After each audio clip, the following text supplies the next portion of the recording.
700 subscriber Q&A and giveaway. Wow, 700 subscribers. Time for a Q&A and something else. I'm answering your questions right now. Welcome, Young Mage. I'm the Rhino. Young Mage is devoted to reaching and teaching young mages of all ages. Subscribe now to show your support. And don't forget to tap that bell down below to get notifications of all the cool stuff coming soon. No fluff, let's get into the questions. I want to know more about your homeschool life. How does that work with MTG? Well, with my homeschool life, there is a lot of things to do, and I have a lot of fun. I get to pick my own goals each day, and it's so fun. I get to work on my MTG, Magic the Gathering channel, and it's lots of fun, and there's a lot of writing, and that is really fun, and I get to learn analytics, and that is really fun, kind of. Oh, and did you know? It is really fun. In one of your videos, you said something about the seizures. Is that you or your sister? What type? Do they make big problems for you? Yes, they do make big problems for me. And that is me and my sister. It is a seizure that I space out in like 5 or 10 seconds, and I don't know what happened in those 5 or 10 seconds. And that's on my sister too.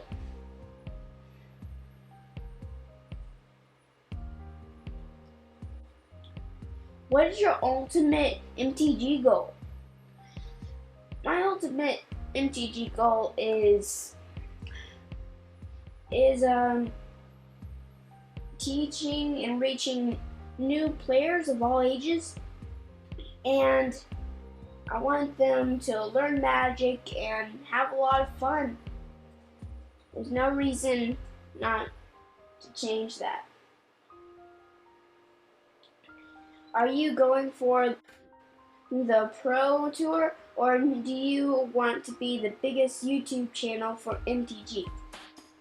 I really want to be a little bit of both. I want to be on the Pro Tour, and I want to have the biggest channel on YouTube.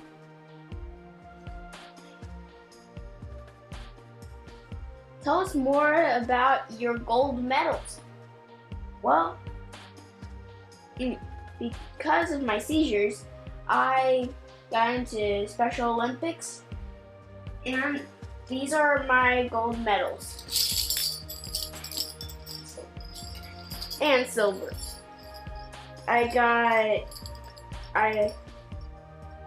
That's 5 silvers, gold medals, and 8 gold medals.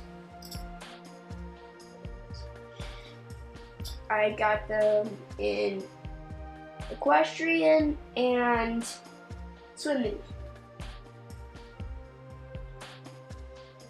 What is your worst part of training? It's the deadlines.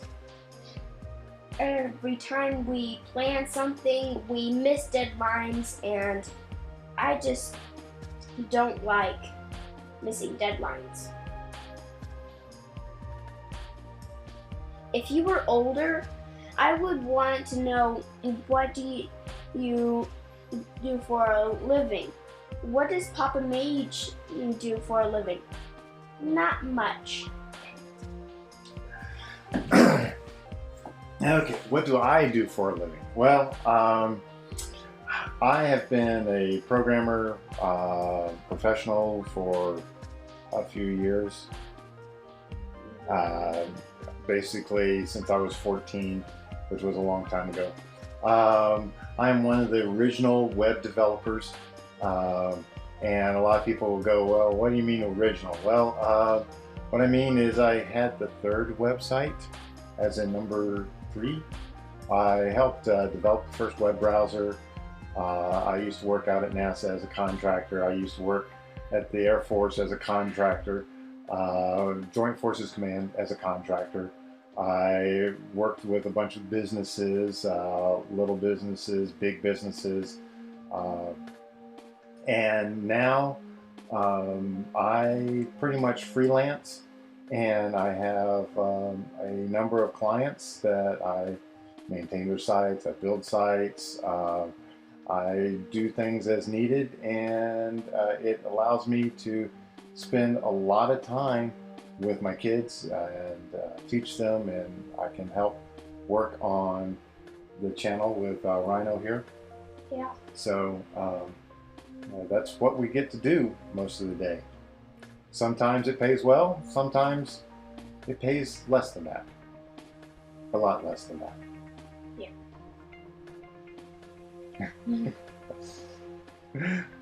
Okay, what's the next one? What has been your greatest MTG play?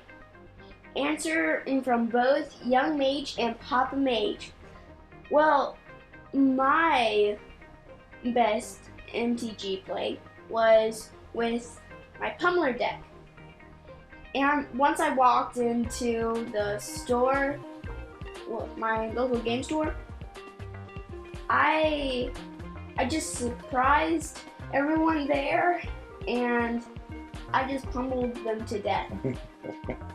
Yeah, this was before the Pro Tour of Ethervolt, right? Or Kaladesh? I think it's Kaladesh. Yeah, of Kaladesh. I think the professor had a mono green deck, and we looked at it and go, kind of slow. So we ended up working on this.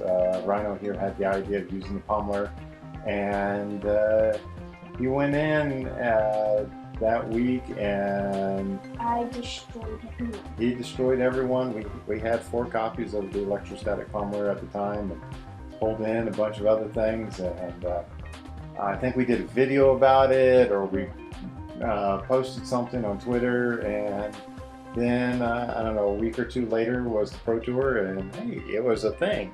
The Pummeler deck was a thing. So my greatest MTG play, well, in recent memory, I like playing around with making budget decks that really can be competitive as long as you know what you're doing. Yeah, I've recently did something where I surprised them with like insult to injury, and then a whole bunch of spells on top of it and doubling everything. I had a deck where it looked like I was losing horribly, but I really wanted everything in my graveyard, and then it all came flooding back onto the battlefield, and that was pretty fun. But I suppose my greatest MTG play was back in 1994 when we did kind of our first regional tournament, and I had a Plague Rat deck, and I think I was the first person, at least in my region, to come up with, well, gee, let's just load up the deck with everything that we want, and because a lot of people were just, at the time, they would just open up a few packs, and then they would try to construct a deck out of that, and then they would play that. And I went around and I had gotten, I don't know, it was like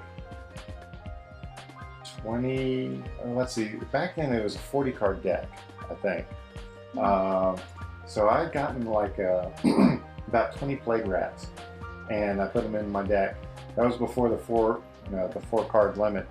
and Plague Rat on top of Plague Rat on top of Plague Rat on top of Plague Rat. I think I had a couple of other things. I thought with playgrounds you played 7. No, I think the play was once I got up to, once you get up to about 5 or 6, you pretty much win. But I think as long as you hit 7 Plague Rats, there was no way of anybody ever winning against that at the time, except for Circle of Protection Black. That took care of Plague Rat deck, and I think that's how I lost that tournament. Was a cop black. Right now, I would normally ask you to comment below and tell me what you think, but look at this. And yes, it's a giveaway. Make sure you click like on each of my videos, it helps out a lot. Don't forget to subscribe if you haven't already. And there are a few things here and here that may interest you. I have more videos coming out soon, and until then, Rhino out.